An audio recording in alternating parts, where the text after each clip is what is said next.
I'm going to thank you, everybody, and thank you for being with us today. We're just due to vote, et cetera, it sort of curtailed our time a little bit, so I apologize to our witnesses. And with that said, I would like to welcome everyone to the meeting of number 24 of the House of Commons Standing Committee on Government Operations and Estimates. And today we will continue to study our air defense procurement projects. We will also discuss committee business during the last 30 minutes of the meeting. Today's meeting is taking place in a hybrid format pursuant to House Order of November 25, 2021. Members are attending in person in the room and remotely using Zoom application. Regarding the speaking list, the committee clerk and I will do our best to maintain the consolidated order of speaking for all members, whether participating virtually or in person. I would like to take this opportunity to remind all participants to this meeting that screenshots or taking photos of your screen is not permitted. As the chair, I will be enforcing these measures for the duration of the meeting, and I thank members in advance for their cooperation. I'd like to welcome our first panel of witnesses who are from NORAD. You will have 7 minutes to make an opening statement. My understanding is each of you would like to make a brief statement, and with that, recognizing the time constraints, I will start with Lieutenant General Pelletier. Mr. Chair, members of the committee, je m'appelle Alain Pelletier. My name is Alain Pelletier. I am the Deputy Commander of NORAD in Colorado Springs. The Canadian Armed Forces, to include the Director of Air Requirements, Chief of Fighter Capability Program, Deputy Commander of the U.S. Continental NORAD region, and most recently as the Commander of 1 Canadian Air Division and Canadian NORAD region. Dans le cadre de mes fonctions actuelles In my current role as the NORAD Deputy Commander, I support the Commander General Glenn Van Herk as he carries out the 3 roles assigned to him: aerospace warning, aerospace control, and maritime warning for North America. Detection, validation, and warning of attacks on North America, and whether by aircraft, missiles, space vehicles, or from the maritime approaches. NORAD is a unique binational command comprised of Canadian and U.S. service members and is co-located with the U.S. Northern Command, for which General Van Herk is also the commander. Together, NORAD and U.S. NORTHCOM offer a unique focus on the continental defense of North America, defense which we execute proudly with the Canadian Joint Operation Command and the Canadian Special Operations Command of Canada. Le monde a changé. The world has changed, and NORAD's approach to address evolving threats is also changing. NORAD has actively communicated its requirements to the leadership of the U.S. Department of Defense and to the Canadian Armed Forces in order to remain relevant towards our mission, our countries, and our allies, and to close the capability gaps generated by the evolution of the threats to Canada and the U.S. I work closely with the 3 services of the Canadian Armed Forces and numerous departments within DND, to include ADM Policy and the Chief of Force Development, both represented here today, to advocate for the requirements and capabilities necessary for NORAD to carry out its assigned mission. I am privileged to be working in our great binational organization that is NORAD and to deliver on our mission with such a dedicated team of Canadians and American professionals who maintain the watch 365 days a year for the safety of both of our nations. With that short overview, I want to thank you for the opportunity to speak about NORAD, to include our requirements for air defense in the context of continental defense, and I look forward to actually answering your questions today. Thank you. Thank you, General. We'll now go to Mr. Quinn. Merci, Monsieur le Président, membre du... Thank you, Mr. Chair and members of the committee. Thank you for the opportunity to speak about the modernization of NORAD and our current efforts to strengthen continental defense. My name is Jonathan Quinn, and I am the Director General of Continental Defense Policy at the Department of National Defense. My division is tasked with policy development related to continental and Arctic defense, the modernization of NORAD. Thank you for interrupting our witness. I'm hearing both English and French translation at the same time. Thank you, Mr. Hari. We're just going to, Mr. Quinn, if you just bear with us for a second, we're just going to check into that. Thank you, Mr. Chair.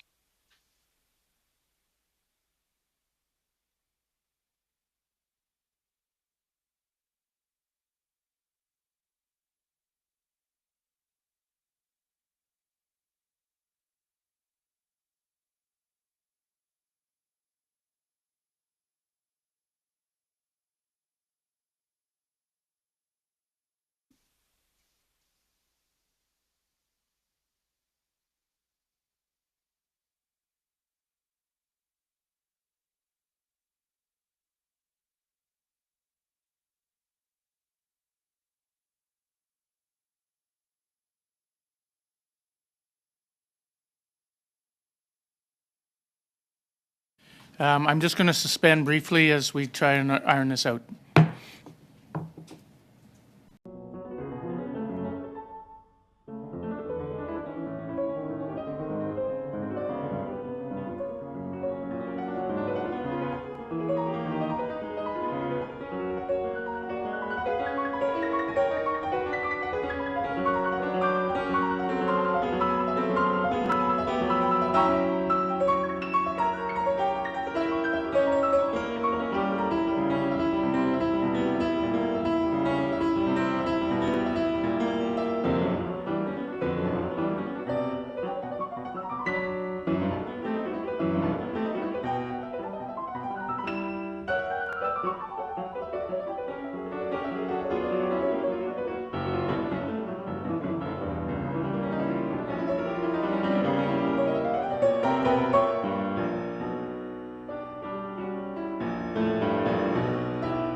Quinn, if you would continue at this point in time. I call meeting back to order. Sure. Thank you very much, Mr. Chair. Canada and the United States formally established NORAD in 1958 as a binational military command. NORAD's mandate of aerospace warning, aerospace control, and maritime warning is more important than ever to meet current and evolving threats to North America. The last major investment in NORAD capabilities was in the late 1980s when the North Warning System was established. While National Defense has made recent investments in maintaining current capabilities, for example, in January 2022, Public Services and Procurement Canada, on behalf of National Defense, awarded an in-service support contract for the North Warning System to Nasatuk Corporation, an Inuit-owned company. We are now focused on improvements to address rapidly evolving threats. Modernizing NORAD and strengthening continental defense more broadly is becoming even more important in the context of two fundamental shifts in the global security environment. First, the return of strategic competition between states that we are seeing play out tragically and in real time on the ground in Ukraine. This shift in geopolitics will not be limited to Europe. It will also play out at home, on our continent, and in our Arctic, and we need to shore up our defenses. Second, the increasingly stark implications of climate change are increasing international interest in the Arctic and will lead to more demands on our military to respond to emergencies, including conducting search and rescue. We are actively working to deliver on the direction in Minister Anand's mandate letter to modernize NORAD in collaboration with the United States and to more broadly strengthen our domestic defenses. This commitment is also an important element of high-level bilateral discussions with the United States. It features in the roadmap for a renewed US-Canada partnership that was established during the Prime Minister's engagement with President Biden in February 2021. And in August 2021, the Minister of National Defense and the US Secretary of Defense released a joint statement on NORAD modernization, which identified priority areas to guide future investments and collaboration. We've conducted extensive analysis to identify key threats, gaps, and potential solutions to defend Canada and Canadian interests in this new reality. Our analysis benefited from ongoing collaborative work with the US, including through NORAD.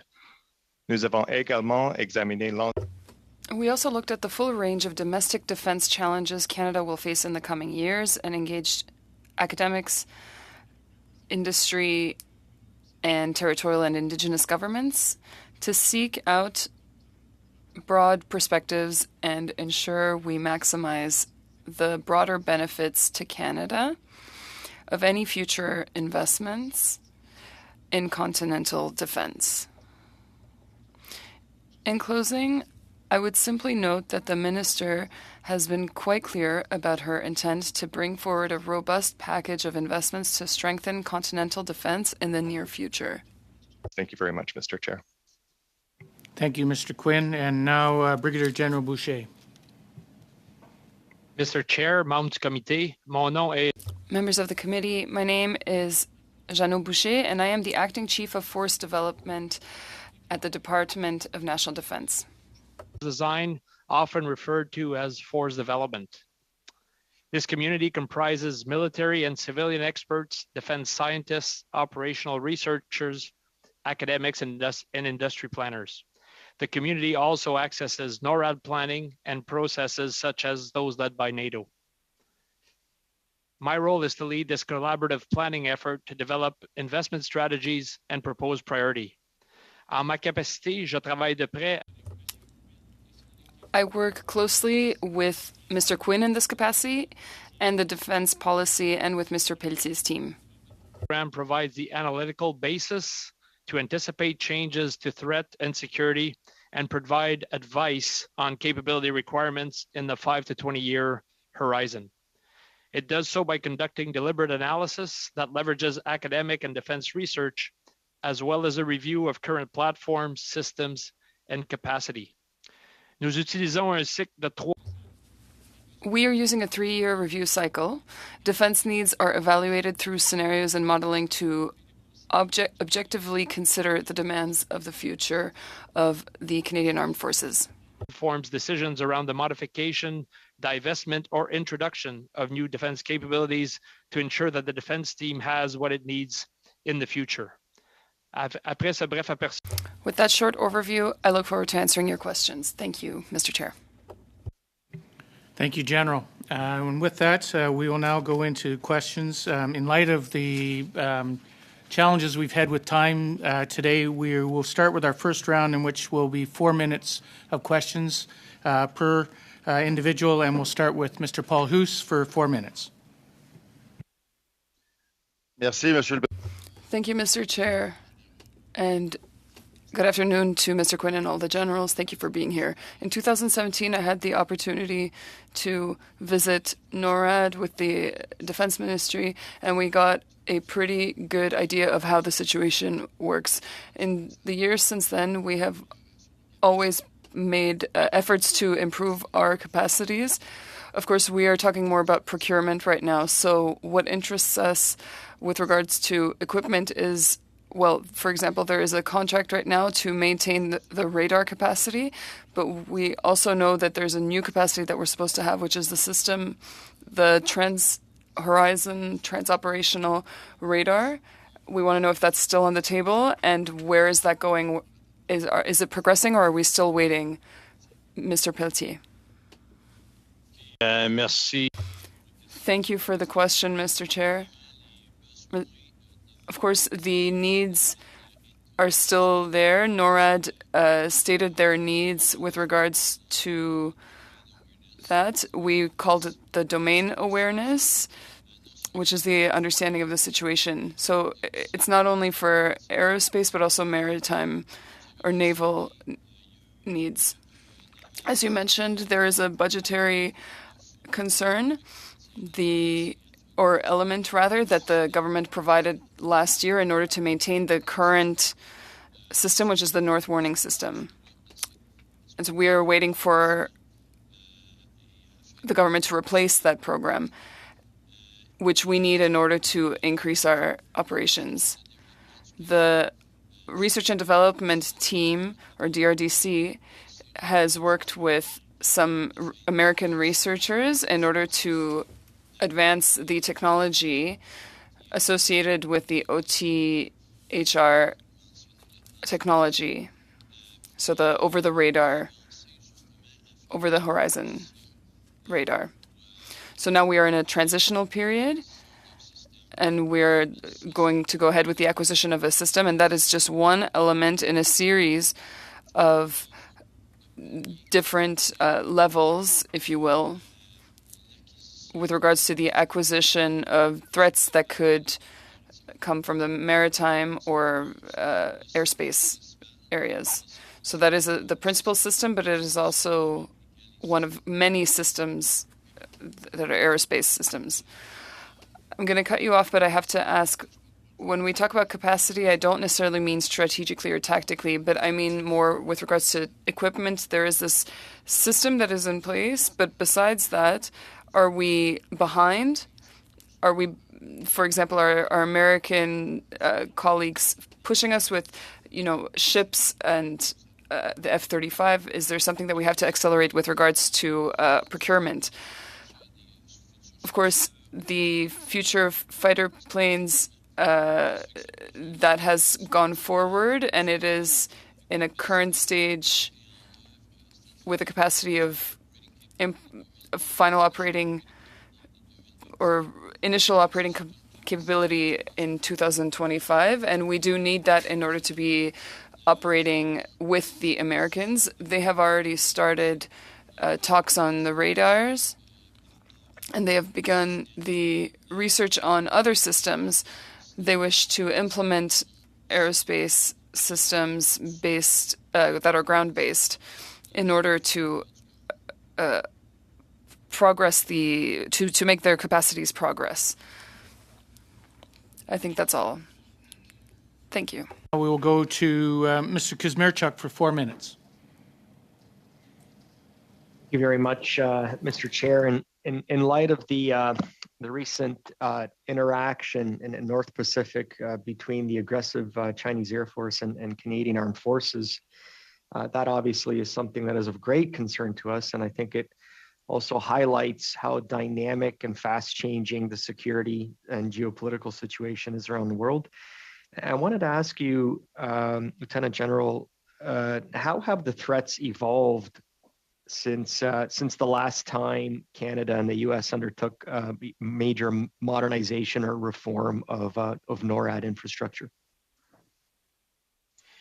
Thanks for the question, Mr. Chairman. The evolution of the threat has been, I would categorize it as incredible. Our General Van Erck actually always say that the current environment is one of the most complex that he has seen since he started his career, and I would echo that. What we have seen is that both Russia and China have actually looked at the way we did business over the last 15 years and even more. And they've actually fielded capabilities now to hold us at risk, to hold not only us in terms of person, but our critical infrastructure, both the US and Canada, at risk using conventional means.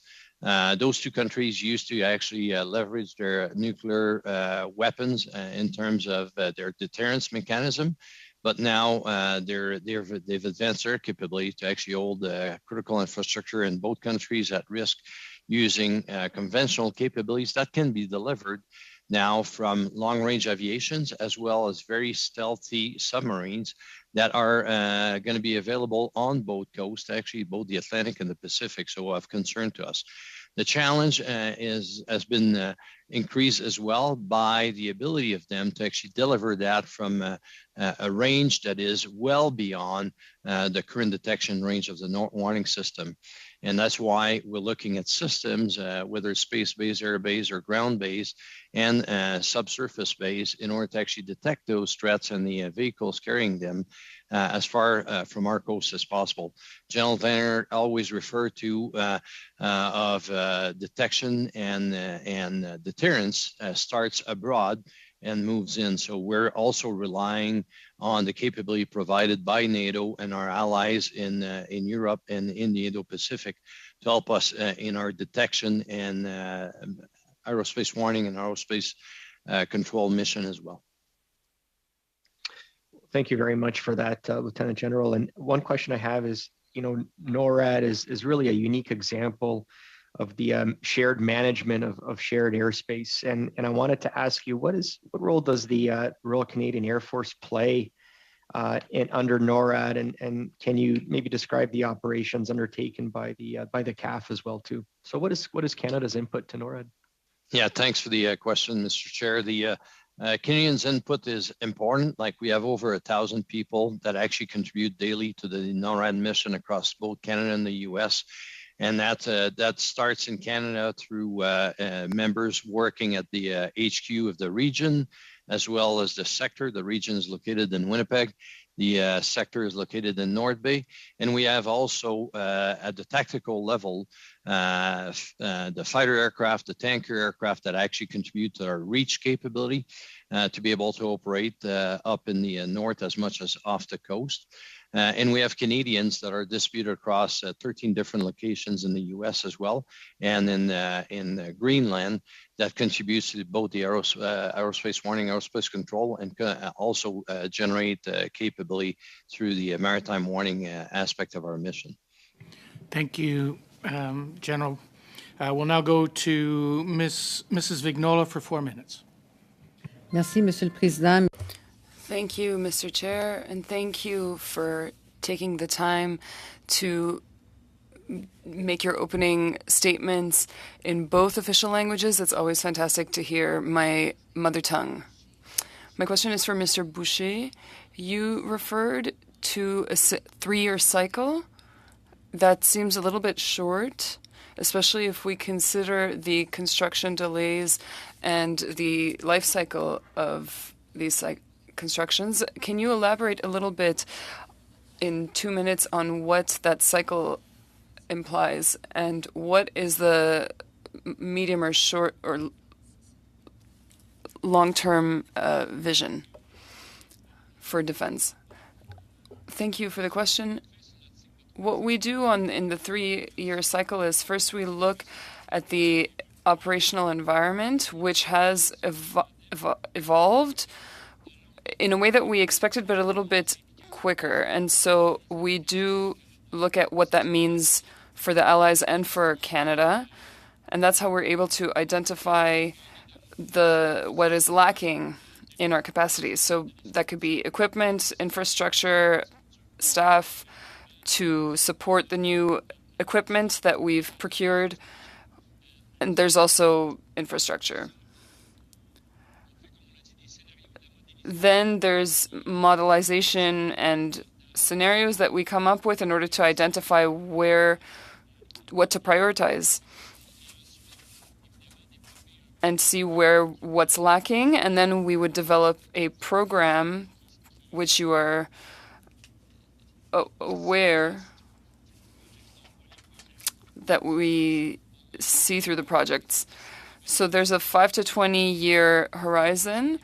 We look at what we have to develop starting now, that we have to continue developing, and we repeat that cycle every 3 years in order to remain up to date and make the required adjustments. Thank you for the specifications. I was thinking of the life cycle of a battleship or of aircrafts, and I thought that 3 years was a bit short. But thank you for your for specifying. I will go with the Lieutenant General Alain Pelletier. The Northern Alert System must be replaced. We know that it is now obsolete. With the OTHR radar that was referred to earlier, that Mr. Paulus referred to, I'm talking about the scope that we have to cover, which is gigantic. Is the radar enough, or do we need any other radars? Because I know there's other infrastructure, but do we need other satellites, for example, to cover the entire Nordic territory? Thank you for the question. Of course, the territory is huge. The operation space is global, and it's not limited to North America. And why is that? It's because one of our missions of warning or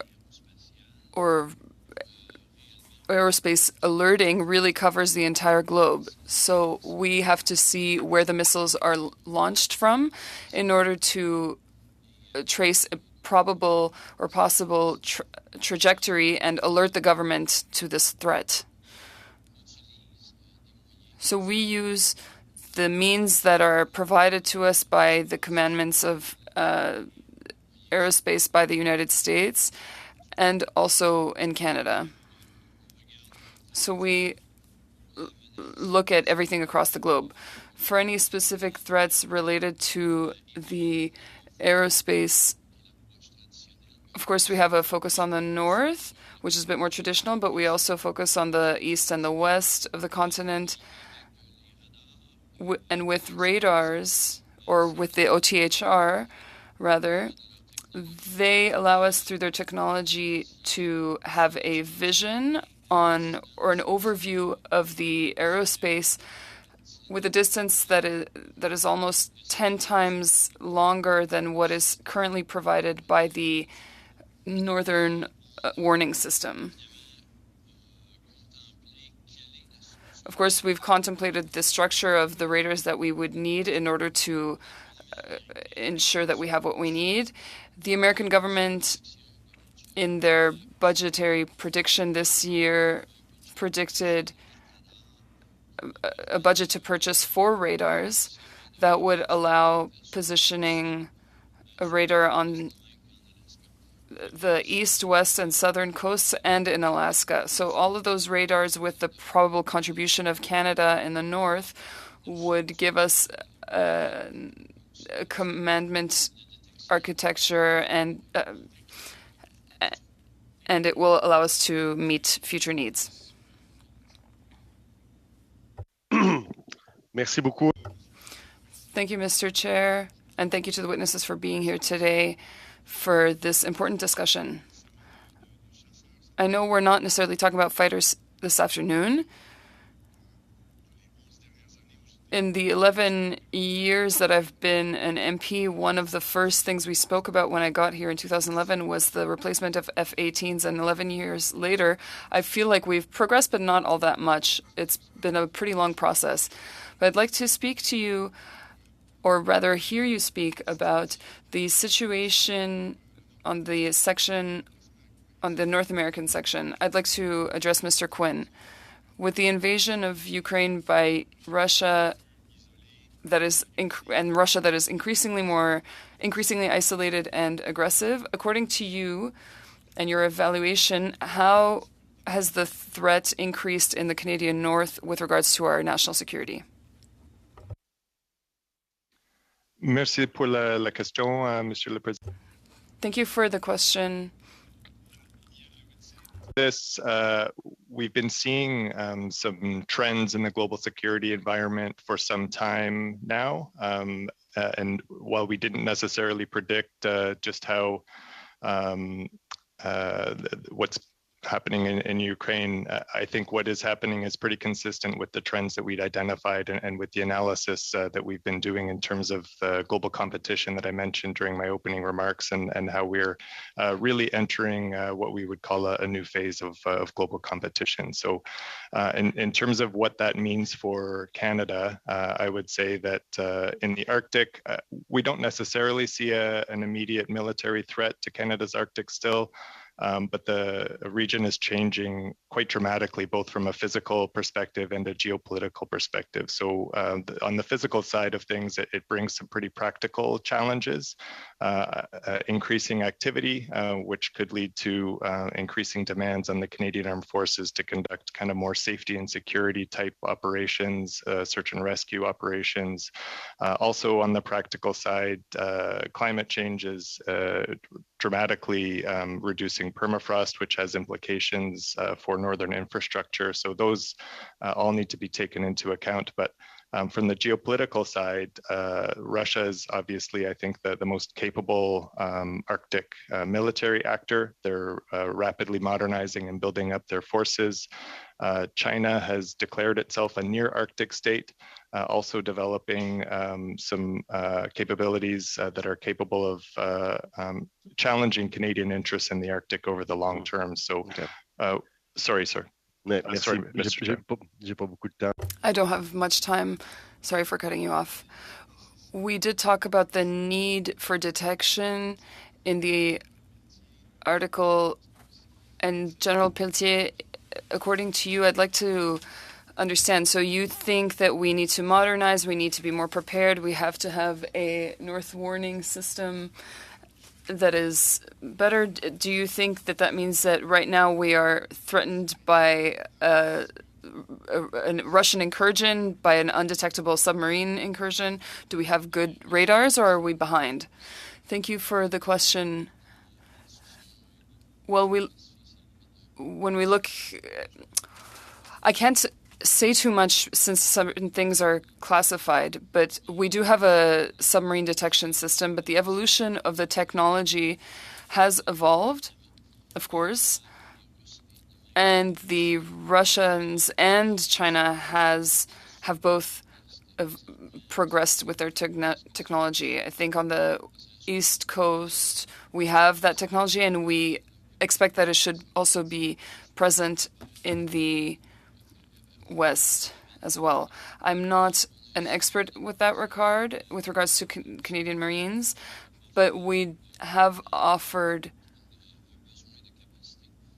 or we have said that we do need to increase our capacity for detection in both oceans. Thank you. Go into our second round and start with Mr. Macaulay for 4 minutes. Great. Thanks, Chair. Gentlemen, thanks for joining us today. Appreciate the information so far. I've got a question. It's the same question for all three, and I'll start with you, Mr. Pelletier, and then Mr. Quinn, and then Mr. Boucher to follow up. It's the same question for all three. Should Canada be joining the U.S. ballistic missile defense program, in your opinion? So, Mr. Pelletier? Okay, thanks for the question, Mr. Chairman. Obviously, ballistic missile defense is one, but multiple. I'm sorry, Mr. Pelletier, I'm going to interrupt you. It's a relatively simple question.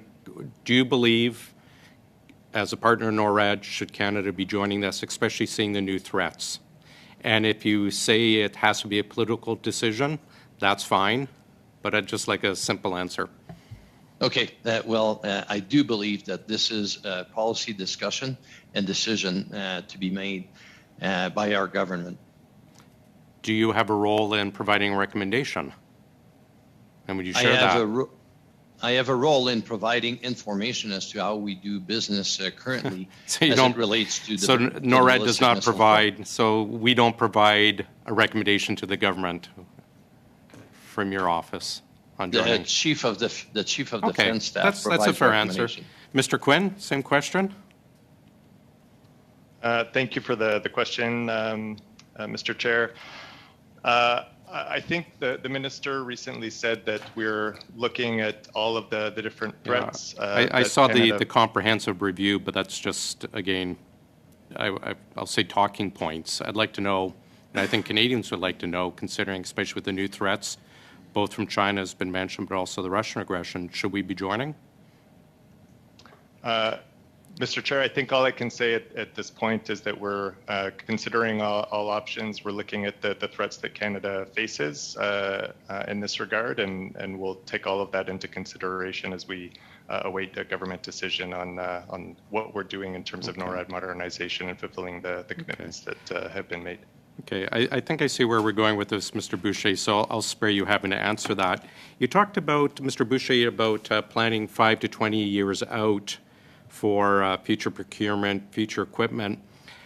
How difficult is this process made when it's taking us, as we've shown, past government guilty and current government guilty, of taking 10 years to make a decision on a fighter?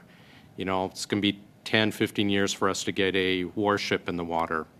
How does that affect your 5 to 20 year planning process?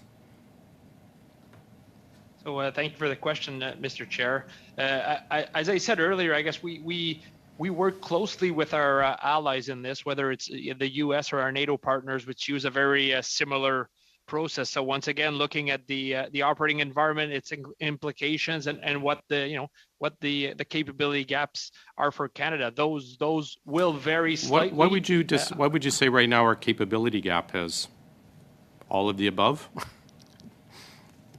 Well, we have several capability gaps, and we do provide. What would they be, please?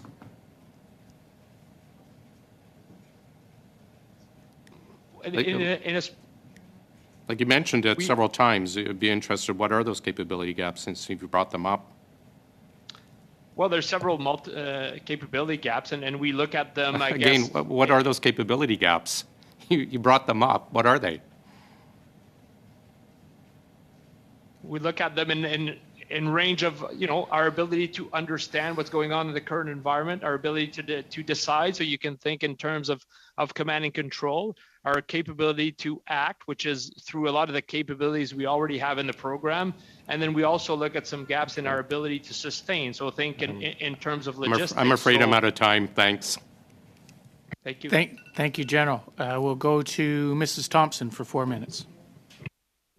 Thank you, Mr. Chair, and thank you to the witnesses. I'm going to actually begin with you, Mr. Quinn, and go back to something that you spoke about a moment ago, which is the near Arctic state and China having spoken about this. Would you elaborate, please, on what can China realistically do in the near future to project militarily into the Arctic regions?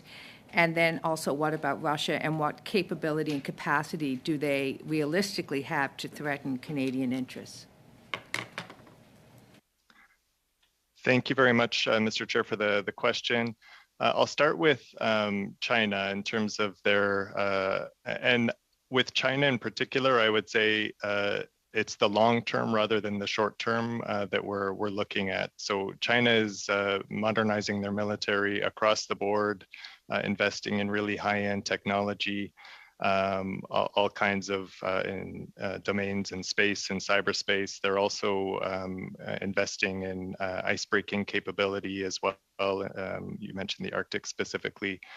So I think the Chinese government has been fairly clear in terms of its long-term plans. They have talked about a polar Silk Road to kind of complement their Belt and Road initiative. So they certainly see the Arctic as a bit of an untapped region that they think can contribute to their search across the world for additional natural resources and that sort of thing. So as you know, there's a well-managed long-term process in place to define continental shelves of Arctic states. That process is, as I mentioned, being well managed. I think from a Canadian perspective and Arctic allies and partners, we would just be concerned about the tension that exists between what China has stated as its long-term ambitions for that region and what our own interests are in terms of securing our own resources. Just really briefly, Mr. Chair, on Russia, a very capable Arctic actor, a bit of a different case in that Russia is an Arctic state. They have ambitions of opening up their own northern sea route for shipping. So from that perspective, investing in Arctic capability is perhaps more justifiable than China.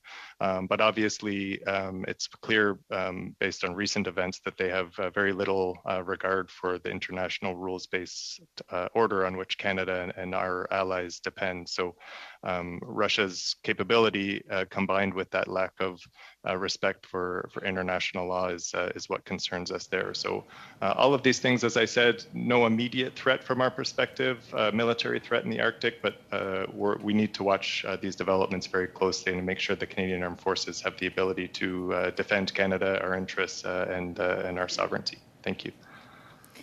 Thank you. What does this mean for cooperation versus competition between the two countries, China and Russia? If you could just elaborate on that. Thank you, Mr. Chair. I'm not. I watch China carefully in terms of the areas of responsibility that I have, but I would not characterize myself as a China expert. So What I would say is that certainly in the Arctic, in cyberspace, in space, the areas that do fall under in my portfolio, we look at things from a competition perspective at the Department of National Defense and making sure that Canada is well defended against evolving threats. So it's really kind of other parts of the government that focus on the cooperation side of things. Thank you. Would either of the other witnesses like to comment? Thanks, Mr. Chairman, for the question. I'll just add to the comprehensive answer by General Quinn that we obviously the cooperation between Russia and China remains a high interest item here in the command. We are monitoring also what the current Ukraine crisis conflict will result in terms of that potential cooperation moving forward between Russia and China, given the isolation of Russia following their invasion of Ukraine. We understand that there's cooperation at the economic level in the exploitation of resources, and we're tracking that. So that's an element of interest. And as Mr. Quinn pointed out, Russia has a high interest in the Arctic, given that it derives a fairly significant amount of its GDP in the region, and therefore sees the region as potentially a national security interest item. And therefore they have generated investment in their infrastructure in the north over the last 5 years that we've been able to witness. So it's an element that we monitor closely. Thank you. Thank you, General. We'll now go to Mrs. Vignola for 2 minutes. Merci beaucoup. Thank you very much. Mr. Quinn, quickly, your division is tasked with elaborating policies, policies on the Arctic, among others, and I'd like you to talk about the F-35 fighters on the continent, especially with the climate conditions in the Arctic, and what structures we would need to make sure that these fighters would cover the entire territory, which is enormous. Mr. Chair, for the question. I'll pass over to General Pelletier, who will likely be able to speak more credibly on the capability that's embedded in the F-35 fighter. I would just say that infrastructure across the north is very important. It was one of the key priority areas for investment outlined in the joint statement on NORAD modernization that I mentioned. So NORAD has 3 forward operating locations in the Canadian Arctic, and we do anticipate some upgrades, infrastructure upgrades will be required in those locations to accommodate not just the F-35 fighter aircraft, but other aircraft as well. But if it's okay with you, Mr. Chair, I'll pass it over to General Pelletier to add more to the response. Thank you. And yes, General Pelletier, got roughly 30 seconds. Okay, merci, Monsieur le Président. Thank you for the question. Of course, the capacity with regards to our needs, the primary capacity is the interoperability of the system, so that of the F-35. It is interoperable with the Canadian equipment. To speak of the structure, I see more of the architecture and network, which is very important because of the amount of data that the aircrafts can distribute. And that is something that we are working on, which is the structure of the network, the architecture, in order to absorb that data. Thank you. Now go to Monsieur Boularice, 2 minutes. Oh, he's gone. It's me, Mr. Chair. It's Gord Johns. Mr. Johns, I see you're back. Mr. Johns, you have 2 minutes. Yeah, thanks so much. So just following Ms. Vignola around the north, can you talk about what additional infrastructure is required to support fighter jets in the far north year round, and should Canada be making these investments? So thanks for the question, Mr. Chairman. We have infrastructure already. What we need is to modernize the infrastructure in order to enable, as I pointed out, the network, the architecture that will enable the transmission of data that is crucial for today's command and control against a very fast moving potential competitors or adversaries. We're also looking at the infrastructure across the north, not only in Canada, but also Alaska and Greenland, because both of these locations offer an opportunity to actually present forces close to the archipelago in Canada that sits very far up north. So that infrastructure requirement has been captured as part of force development process. And we believe that sits part of the intent of the government to actually modernize NORAD. Can you speak a little bit about, the procurement process? I mean, obviously the 5% threshold is critical, but in a place like Nunavut, where it's 85% of the population are Indigenous people, either Inuit, do you have a different threshold in terms of the procurement side of things? I'm not the specialist with regard to the threshold. General Boucher may have more on that, but I understand that there's a 5% threshold. Mm-hmm. The challenge as it relates to architecture and infrastructure related to this generation of aircraft is the ability to find a contractor that is going to be able to deliver with the right level of technology. But I'll turn it over to General Boucher for any amplifying remarks. I just think because time's running out, would the purchase of the F-35 aircraft require Canada to purchase specialized refueling planes? Can you help with that? Okay. Nothing specialized. It's using one of the two systems that exists currently for refueling, probe and drogues or boom, and the F-35 used the boom systems. Okay, thanks very much. Mr. Chair, I don't know, do I have any time left or? You have 5 seconds. Okay, thanks so much. Thanks so much for your service, gentlemen. Thank you, Mr. Johns. We'll now go to Mr. Lobb for 4 minutes. Thanks very much. Thank you for being at the committee today. My first question is for any of our panelists here on hypersonic missiles and hypersonic missile defense. I'm wondering, have you compiled, has there been a compilation of equipment and infrastructure required to be able to build out hypersonic missile detection system that we would need? So from a NORAD, and thanks for the question, Mr. Chair. From a NORAD perspective, we've highlighted that hypersonic is one of those systems that has evolved beyond the current detection capability of the command, where we will need to have additional systems to be able to actually not only detect, track, identify, but to maintain custody of the missiles throughout its flight pattern. And that's just because of the nature of the maneuverability of the capability, as much as the speed of the system itself. And that we're anticipating could be a ground-based, air-based, or a space-based system. Okay. And is there currently today technology and infrastructure to purchase this equipment to do this monitoring or in detection, or is this going to be all brand new blue sky development? Thanks for the additional question, Mr. Chair. I'll let Jean Boucher expand on the capability that may exist out there. I'm just going to say that I'm tracking here from a U.S. perspective that there's already research and development taking place in that area for the detection, tracking of enhanced detection and tracking of such systems. Jean Boucher.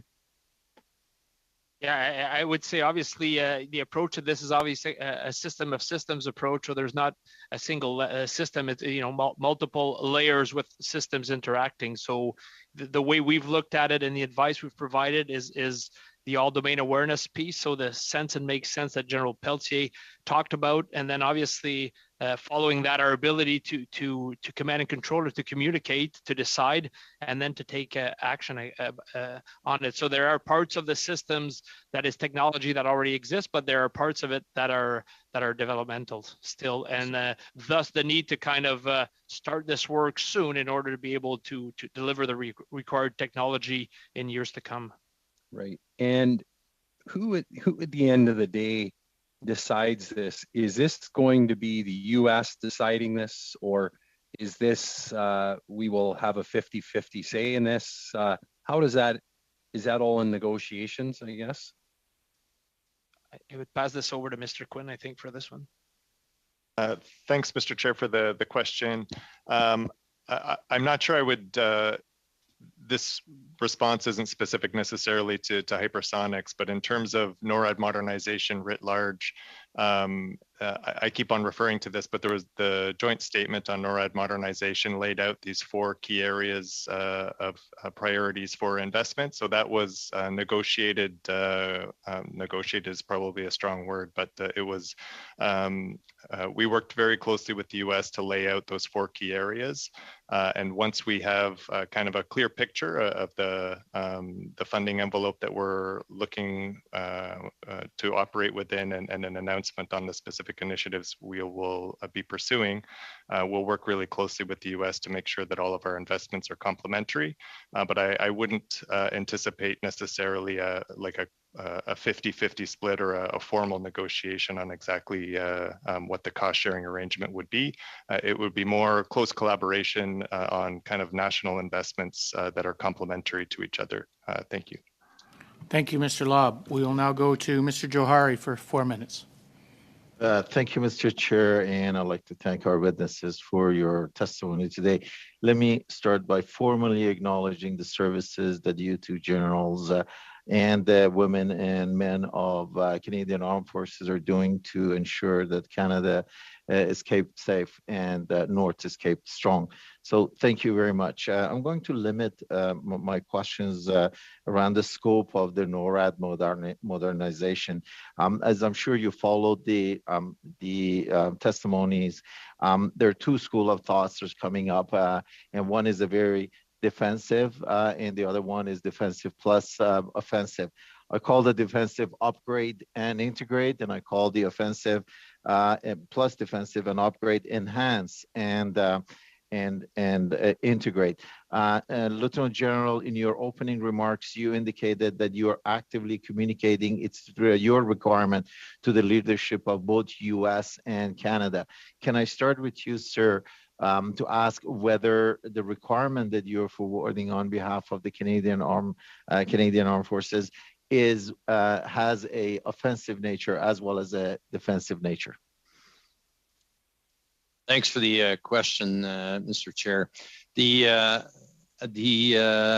onset, NORAD stands for North Aerospace Defense Command. So we have a focus on the defense of the continent itself. The element of offense are quite often accomplished more abroad in the U.S. in the context of their combatant commander system, and in Canada executed by the Canadian Joint Operation Command. So our requirement is focused on the detection itself, on the tracking, the ability to actually intercept with using fighter aircraft and tankers aircraft, as well as airborne early warning. So that's the focus of the mission itself. Thank you. Okay. Thank you. It's interesting. In your comment, you talked about detection. Deterrence starts abroad. And I assume when you talked about the deterrence part, starting abroad, and later on you talked about our ability to be able to maintain the custody of some of those, hypersonic missiles. I am thinking a very, very defensive aspect to that scope. So it's very interesting that I hear that our requirement continues to be very defensive rather than a combined defensive and offensive. I'd like to really hear your point of view, and whether you think we should also be in a position to be able to, go on offensive if needed at the source, while we're maintaining the custody of the, this hypersonic missile that potentially could be coming. Okay, and thanks again for the question. Obviously, we talk about integrated deterrence. That's the approach that we're in. We always see that integrated deterrence starts abroad. but it's also, it includes more of a whole of government effort, because you don't only deter with that only element of a national instrument that is the defense or the military, and that you deter also through other venues as well. As it relates to the element of the offense in the defense scenario, again, it goes back to my previous answers, as this is a policy decision as to whether or not the government wants to change its stand. What I'm going to say, though, is that right now we have an element of defense, which is active defense, because to counter a cruise missile, which is part of our mandate and mission, we have to actually shoot down that cruise missile. So a cruise missile we will engage and defend against.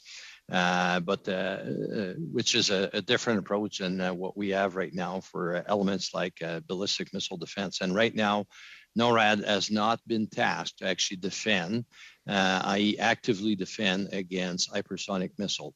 Our role remains in the threat warning and attack assessment. Thank you. And thank you, Mr. Johari.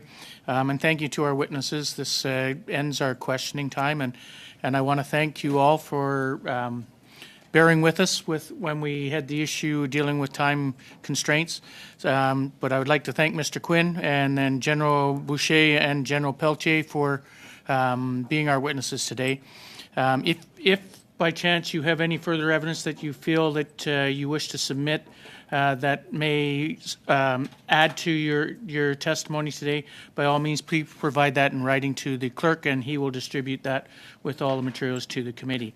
So with that said, I'm going to temporarily suspend the meeting until we get our second panel in here. Suspending.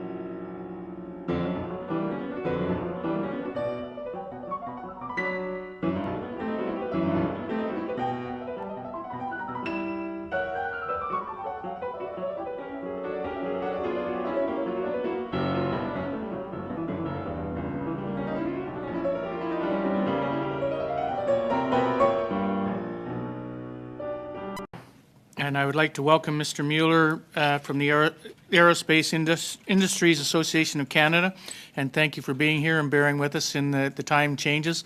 So with that, Mr. Mueller, you have 5 minutes to make an opening statement. Well, thank you, Mr. Chair, and good afternoon, everyone. Bon après-midi. Good afternoon. I actually enjoyed listening to the conversation that was going on. So I really appreciate the committee's time and also the committee's interest in this important topic. And it's a real pleasure to be here on behalf of the Aerospace Industries Association of Canada. And our members represent over 95% of aerospace activity in Canada, covering the civil, space, and defense sectors. And in 2020, Canada's aerospace industry contributed over $22 billion in GDP and over 200,000 jobs to the Canadian economy, so quite significant. Unfortunately, during the pandemic, we lost around 30,000 jobs due to the negative impacts on our sector. And despite the pandemic, the defense sector helped keep people employed throughout this very difficult time. And we have a real opportunity now to help contribute to the economic recovery. The intersection of aerospace and defense plays an important role in Canada's aerospace sector. The global aerospace and defense sector has been realigning dramatically to face new challenges and opportunities. Most recently, Russia's unprovoked invasion of the Ukraine has forced an examination of defense and foreign policy with a focused attention on the need for Canada to have the means to play a bigger role in both the North Atlantic Treaty Organization, or NATO, and continental defense within NORAD, which was just discussed here. As many of you have heard me say before, aerospace is a unique and strategic industry for Canada. Its role in national security, its special defense trading relationships, the implications of the long product and investment timelines, and the broad societal impacts and applications of its innovation has always required a close partnership between industry and government. And we applaud the Canadian government's commitment to prioritize NORAD modernization with our American ally. This represents an opportunity for government to plan and align policy with our own national security and industrial objective to ensure that Canadian companies play a defining role in delivering capability. Industry wants and needs to be part of that process. Early engagement is essential so that industry can move quickly to ensure we are meeting the demands in a timely manner. We need to get this right. The rapidly changing geopolitical environment requires fast-paced government action. Threats to continental security are more complex and multifaceted than they have ever been. A comprehensive approach is needed. And specifically, an aerospace strategy and national defense industrial strategy are needed and required. As you've heard, over the next 8 to 10 years, we know the scale of investments will be significant, and right now, we see what is perhaps a piecemeal approach to procurement. With a strategy, industry can invest in the right places, we can plan ahead, we can move forward in alignment with government.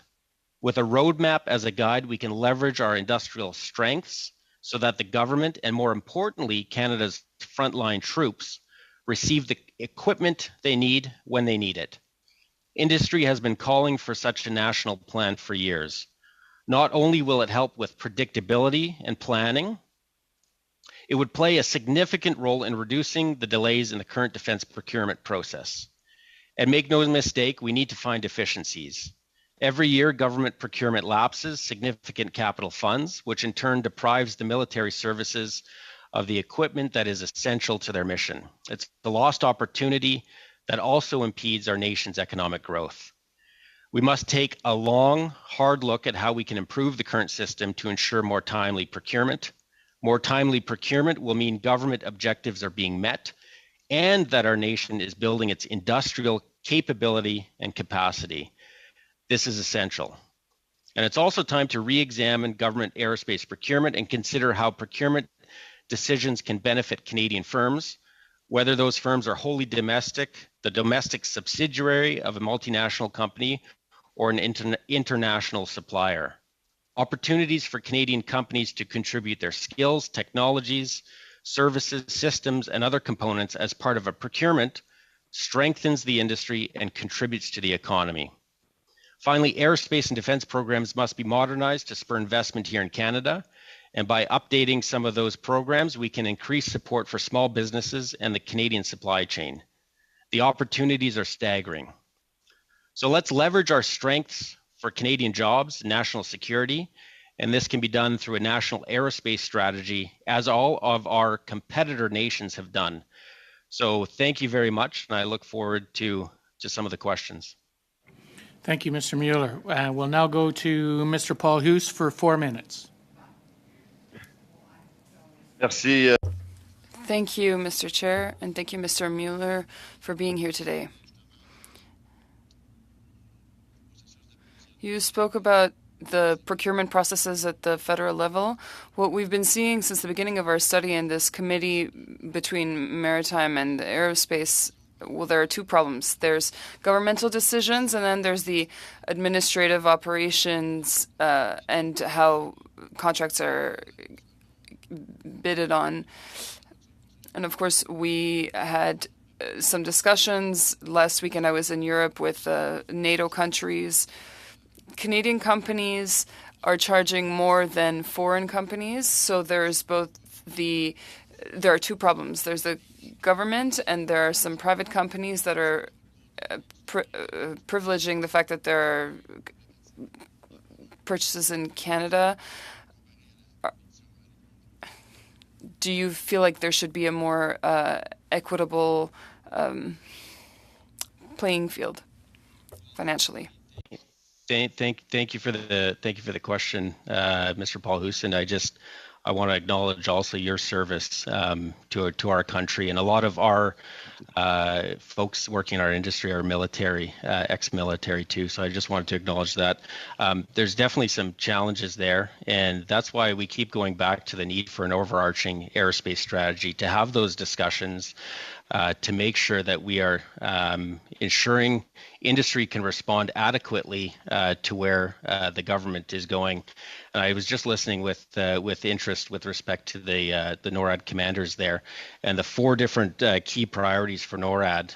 But they're also looking for some of those details, and that's what industry is looking forward towards as well. But there's a lot of opportunity to streamline the system. I talked a lot about capacity and capability, and that's what industry is looking to do. And there's a lot of extra hurdles that come along with the procurement process here in Canada. One of the companies just a while back gave me an example of a procurement here in Canada. The amount of paperwork that is involved with that compared to some of the requirements in other countries. I think the Canadian for a similar procurement was around 80 pounds of paper that was there, and the other procurement I think was 20, 30, 40 pages. So I think that there's some definite areas that we could take a look at domestically here. Merci. Merci, Monsieur Muller. Thank you. Mr. Chair, I don't want to cut anyone's time. I want to take advantage of this moment to table my motion, which had consensus. And it does concern the procurement issue. And the motion is as follows. That in the context of its study of air defense procurement projects, the committee send for the following information from PSPC related to repairs incurred to date to fix the technical and mechanical problems that have afflicted the CC-295 Kingfisher aircraft since their purchase. Additional costs, briefing notes, procurement schedules, and deadlines for completing the work to make them operational, and that these documents be submitted no later than noon Eastern Time, Thursday, June 30th, 2022. As I said, Mr. Chair, we've already spoken about it, and I think we can have unanimous consent on this. Thank you, Mr. Paul Hoos. Just distributed to the members. And my understanding is that the motion has been just distributed to all the members, so they will have it. My understanding is that there has been agreement that I'm hearing, and as I look around the room, I'm seeing nodding of heads as well. And so I would just ask a show of hands to say we're in agreement to this, and I'm seeing that. Thank you very much. Carried. We will now go to Mr. Baines for 4 minutes. Thank you, Mr. Chair, and thank you to our witness for joining us today. My question is, when there is a request for new military equipment, how can the RFP process help ensure the requirements are met while also ensuring competitive price and economic benefits? Well, thank you for the question on that. I would say more engagement with industry above and beyond would be helpful to determine for industry to respond appropriately to the request for proposals or the request for information. And again, that just goes back to what we've been calling for quite a while now, is that long-term national strategy with respect to aerospace, and then specifically with respect to procurement. Part of the issue is that if the industry doesn't know where the government is going, as I said before in my opening remarks, we have Strong, Secure, and Engaged, which outlines some of the pieces that are there. But that overarching strategy that takes a look at all the different components. So research and innovation, what are the new industrial capabilities, and then also commercial mechanisms that we're trying to drive. How do we leverage the defense procurement with respect to innovation here in Canada? So there's a lot of opportunities to come together through some of those models to have more collaboration with industry so that industry knows exactly what's coming up, what some of the priorities are, where that strategy is going, it would be very helpful. I think right now we take a look at what's happening, and again, we had some great announcements earlier this week. I know CanSec was on, so a great show. But high level, the situation we're in now is money goes to the department. The department doesn't spend all of that money. It lapses. Our armed forces don't have the capacity to maybe meet some of their demands. Industry can't respond to that and deliver on that, and it's just a vicious cycle. So I think more collaboration, coordination with industry, and then working together with us on a high-level strategy would be very, very helpful and solve a lot of the problems that you guys are uncovering as a committee. So would you agree that a competitive process for defense procurement is more beneficial for the Canadian taxpayer? I would agree. Yes, competition is always good, but more information is also good. Less complexity, more timeliness, predictability, certainty is absolutely needed, and that's why we've been advocating for an aerospace strategy to really knit all of those things together. But to your point, absolutely, competition is good. Our industry in particular thrives on competition. We're a global industry. 80% of what we produce is export related. But we do need the support of the government through a strategy to really leverage these procurement pieces that are here. Okay, so and so how about challenges in your industry? What challenges do your industry members face in Canadian military procurement bids? I would say the timeliness is absolutely there. So there's a challenge there. There's also a challenge with respect to the whole of the need for a strategy. So again, I keep coming back to that. How are we going to co-develop technologies to meet defense needs? How are we going to promote exports? How are we going to build the economy here and the industry here in Canada with respect to? Do you have any solutions on that? Do you have solutions on that? Suggestions that how those things can be done? Absolutely. I mean, the aerospace strategy that we're calling for, the defense industrial strategy, we're taking a look at how do you leverage advanced air mobility. That's one of the future pieces out there.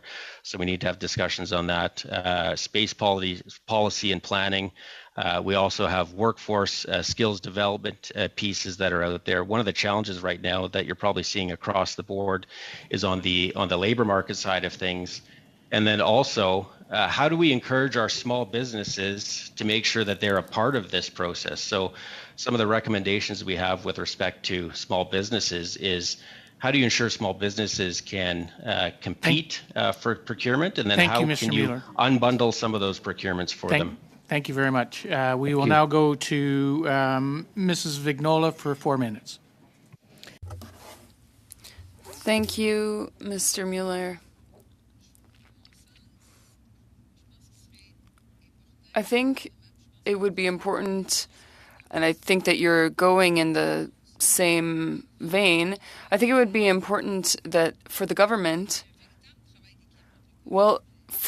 to work with the aerospace industry in Canada. Do you think that the government consults enough with Quebec aerospace industry and in Canada with regards to NORAD and fighters, with regards to what the procurements that we will have or that we have secured?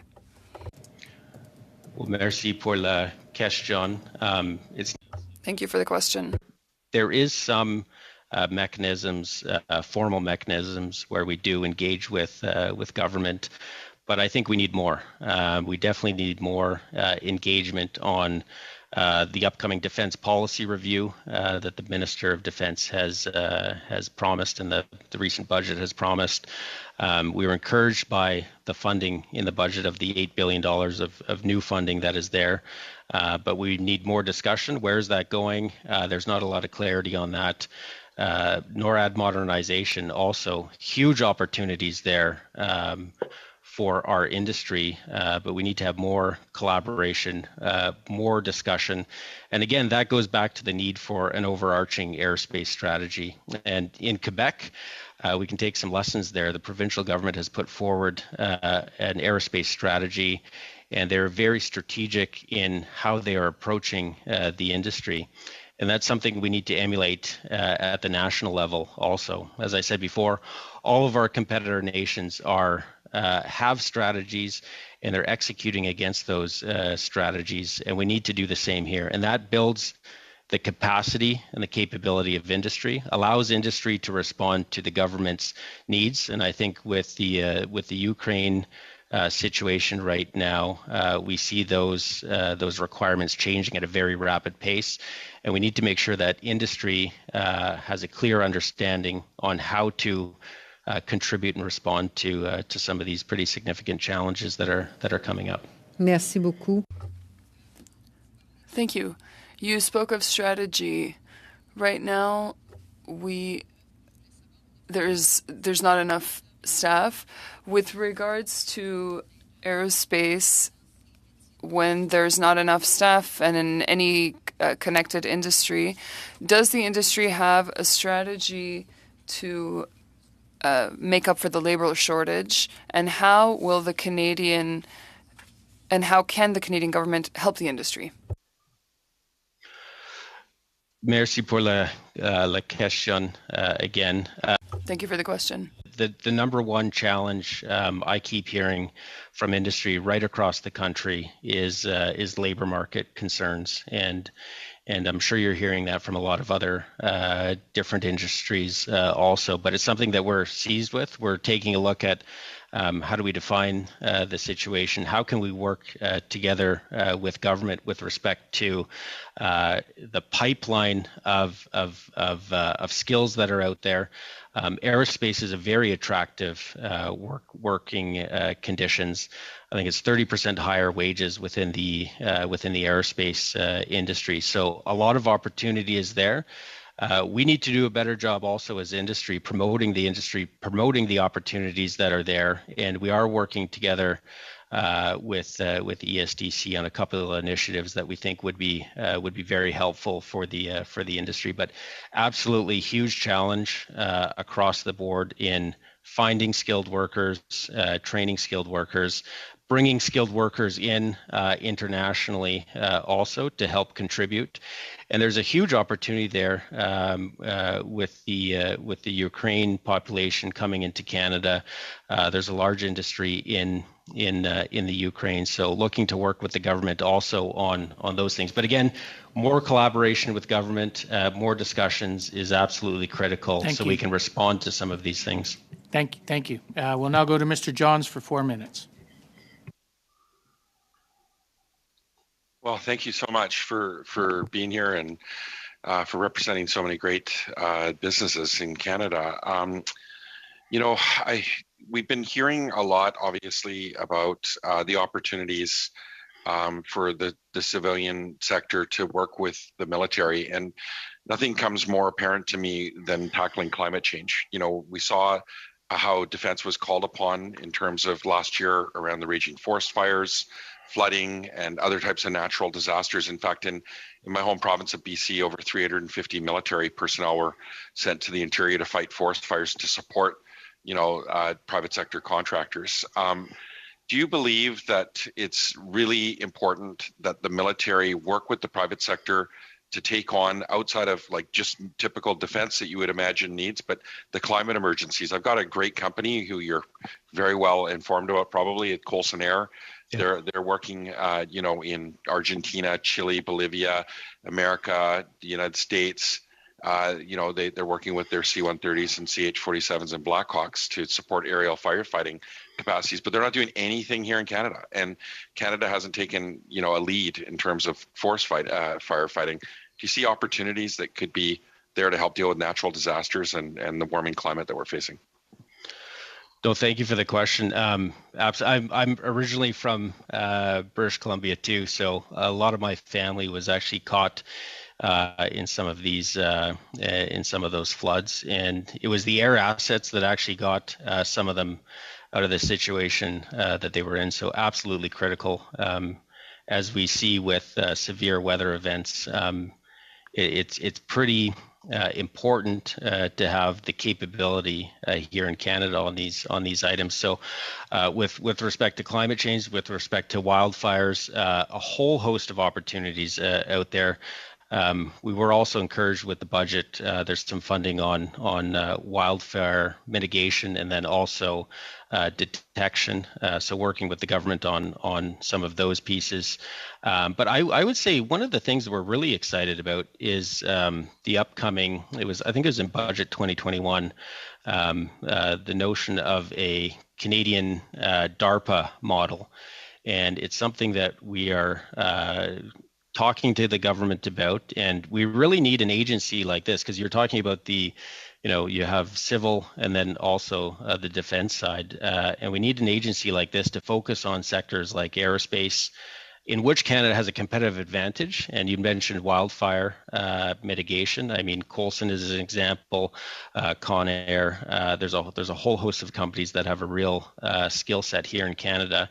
Yeah, and how do we encourage? I was going to ask you maybe like if you could, because just time's running out and I've only got a minute left and I want to give it to you. But that Made in Canada story, here's Coulson not doing business here in Canada for the, primarily, and they're doing it all over the world where they're working with a private sector company, a Canadian company. Yeah. See this all the time, Canadian companies working abroad, but they're not getting procured here in Canada to solve some of our problems. And we know putting out a fire is really important to climate mitigation. Can you talk about that and how important that budget money is? And I'm very excited about as well, to get out to those companies and the barriers that private sector companies face when they try to do business with Canada. Well, I think some of the barriers. We looked at this a few years ago in our Vision 2025 document, and we really talked about, how do you not buy Canadian, but how do you buy for the benefit for Canadians? That was really the focus that we took a look at, and really what we advocate with the government. Also, take a look at procurement. How can you support Canadian workers, Canadian capability, a whole host of pieces like this. But again, I would say collaboration and having more discussions with industry is always helpful. I've had some companies talk to me about how they have more engagement with foreign governments than they do with their own governments on some of these things. So a strategy. Thank you. Mr. Mueller, and now we will go into our second round, and each party will get 2 minutes and that will allow us to finish for 3, so that Mr. Mueller he has to leave at 3, I am understanding as well. So we hopefully will do that. We'll start with Mr. McCauley for 2 minutes. Thanks, Mr. Chair, and I apologize, Mr. Mueller. I'm going to table my motion immediately just so I don't take up the committee's time. It's one we tabled or presented Wednesday, that the committee requests that the Office of the PBO undertake a costing analysis of the active life cycle costs for the CSC, including decommissioning and disposal, and the report containing this analysis be presented to the chair of the committee by Thursday, October 27, 2022. I've spoken to the PBO. They're fine with that date. That works with their planning. No, we can just get it approved and move forward. Thank you. Pass over my time. Looking around the room, is there any debate? I'm not seeing any. So I will call for a vote, and I'm seeing thumbs up around the room. All right, carried. Thanks. I'll yield any of my time left for the others. Thanks very much. Thank you, Mr. McCauley. We'll now go to Mr. Housefather for 2 minutes. Thank you, Mr. Chair. I wasn't aware that it was my time, but glad to have a chance to speak to Mr. Mueller, because I had the pleasure of meeting Mr. Mueller on Monday when we were together in Mirabel, which is a great Canadian success story at Bell. So, Mr. Mueller, could you talk to me a little bit about the investments that we're making, not only, for example, in that helicopter announcement on Monday, but in the industry, and how many jobs, if the government keeps business and keeps the construction and the maintenance of our aeronautics sector in Canada, how many jobs does that create for the country on an annual basis? Can you give me some estimate, spin off and everything? No, excellent question, Mr. Housefather, and really good seeing you again. It was great to see you at the announcement, a really great announcement earlier this week with respect to the extension of the Griffin helicopters, and I want to thank you in particular for your engagement with the industry and planned engagement with the industry. It's been greatly appreciated, and as I've talked about that collaboration and making sure that we're keeping in touch and talking. You in particular have been very good on that, so thank you. But these, the announcement on Monday was great. As I said in my opening remarks too, during the pandemic, we saw some pretty high job losses on the civil side, and we had talked quite a bit with government to make sure that government procurement on the defense side and things were kept moving forward. And I must say we were pretty pleased with some of those measures that were put in place. So again, through there, but again, timeliness is a huge issue that we need to see improved, and that's a long-standing issue that's out there. But these announcements are very positive signals that are creating jobs, keeping jobs, and also building capacity and capability. So incredibly important to see these procurements moving forward and these announcements moving forward, and we hope to see more of them in very short order. But again, it just goes back to that need for that overarching airspace strategy, because I think that's the one area that we could really improve upon, giving more certainty, more predictability. Thank you, Mr. Mueller, and two minutes goes by very fast. We'll now go to Mrs. Vignola for 2 minutes. Merci. Mr. Mueller, for the past few months, I've been hearing about how heavy the bureaucratic process has been, but also in general or on average, if you can tell me how much a company can invest in order to get a contract with the government. I understand that the numbers can be quite large, but I'd like to have your opinion on that with the number. Merci pour la question. Thank you for the question. I hesitate to give a specific number because it's so different, and a lot of times there's commercial sensitivities with some of those numbers, but the assessment level and the amount of work that goes into these procurements from an industry level is very significant. And when we look at the comparisons between what's happening in Canada and some other countries in the world for similar type procurements, the complexity is very high, and I think that is what is adding to a lot of the timelines issues that we are seeing. So I think there's room for improvement on that. And again, not to sound like a broken record here, but that's why we need that strategy in place to determine exactly what are the benefits, what is required, instead of a piecemeal approach with every procurement going through a different assessment, different analysis, etc. So I think the development of an aerospace and a defense industrial strategy would take a lot of that complexity out, because government and industry would both have a central point that they could look at and then guide a lot of the discussions and the decision-making process that's there. Thank you, Mrs. Vignola. Now we'll go to Mr. Johns, and this will be our last 2 minutes of questioning.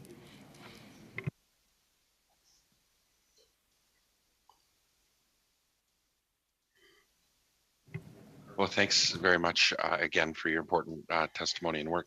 We talked about labor markets shortages, and I really appreciate you talking about the opportunity for Ukrainians that are obviously just facing an unbearable crisis right now with the war and the Russia's war on Ukraine. But the opportunity for skilled trades workers from abroad and within Canada to support the labor market shortage. Can you speak about some of the challenges, like the social challenges? For example, housing, we know, is a huge crisis right across the country. Is that something that you're seeing is impacting your workforce and your ability to attract workers the need for non-market housing, for example, seeing that the skyrocketing cost of housing in markets where a lot of the aerospace sector is doing business? Thank you for the question. Labor market challenges, as I said before, are across the board. And I would be remiss to say we have an aerospace parliamentary caucus with representation from all different parties. And I know Mr. Boulerice is on that, and we're working through some of these questions on this, but absolutely a challenge. I mean, the cost of living question just keeps coming up. So I think there would be an impact on that. But we haven't done a lot of analysis on that specifically on housing costs and things like this. But it's something that we're keeping top of mind with respect to the labor market and looking at different strategies on how to attract high-skilled folks and folks that want to be within the industry, and especially taking a look at some of the underrepresented groups that are out there to attract them into the industry. Because you talk about the affordability piece and the high cost of housing. Well, aerospace has great family supporting wages and jobs, up to 30% higher than the average manufacturer. So some really very good jobs that are out there, and we need to keep promoting the industry, keep working with government on that to implement strategies to ensure that we have that pipeline of labor supply into the industry. Thank you, Mr. Mueller, and thank you, Mr. Johns. And with that, I'd like to thank you, Mr. Mueller, for being a witness today and providing us with the information. If there's anything further that information that you feel that may have been missed in answering a question, by all means, please put it in writing and provide that to the clerk, and we will distribute that to the committee members. With that, thank you very much again. With that said, the public portion of our meeting is now complete. So we're going to proceed quickly into an in-camera portion of the meeting. When I suspend the meeting, you will have to leave where you are now. You were sent by the clerk how to come back in on Zoom with a new passcode that was sent to you by the clerk. And so with that, I'm going to temporarily suspend.